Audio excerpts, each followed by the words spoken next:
Mzozo umeendelea kwa namna moja ama namna nyingine kwenye familia ya Wasafi. Jambo kubwa ni ujauzito wa Zuchu ambalo kila mmoja amelitazama kwa picha ya tofauti. Wapo ambao wanasema pengine ujauzito huu sio wa Diamond Platnumz, lakini Diamond moja kwa moja mwenyewe ameupitisha na kusema ni ujauzito wake. Sasa sababu kubwa ni ipi? Hivi juzi kati tuliweza kuona Zuchu aliweza kutangaza ameivunja ndoa yake na Diamond Platnumz, na tukaona alipokuwa akiposti akiwa na mwanaume ambao watu wengi waliweza kumshuku na kusema kwamba ndio mpenzi wake mpya.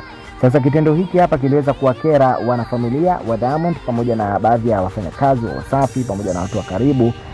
Wengi hawakupendezwa, ilikuwa ni kama dharau hivi kwa Zuchu kwenda kwa Diamond Platnumz. Mara baada ya siku kadhaa pia tuliona baada ya Diamond na Zuchu kuweza kutoa yale mabifu yao pamoja na utofauti waliokuwa nao, kwa sababu walikuwa ni mke na mume, hawakuwa na budi kuweza kuongea na kukaa sawa kwenye maisha.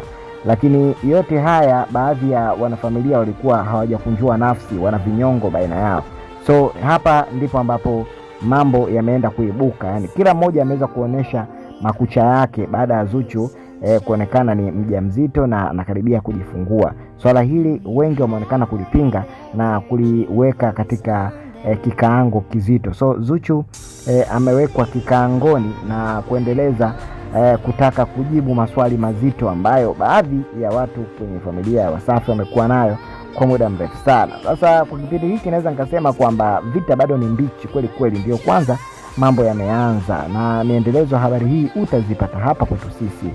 Jambo ambalo ni la msingi, ili uwe mwanafamilia wetu wa habari hizi, gusa alama ya subscribe hapo chini na ubofye alama 2 za kengele. Yani kwa kufanya hivyo moja kwa moja utakuwa turn on notification na utabaki kwa shabiki yetu wa kila siku. Pale ambapo tunakuletea habari mpya, tutakuletea matukio mapya, wewe utakuwa karibu nasi na utayapata kwa wakati na wasaa husika. Jambo kubwa ni kuwa na updates za mara kwa mara katika kipindi hiki ambacho tumeshuhudia mambo mengi sana ya mastaa yakizidi kuwa kwa ukubwa zaidi.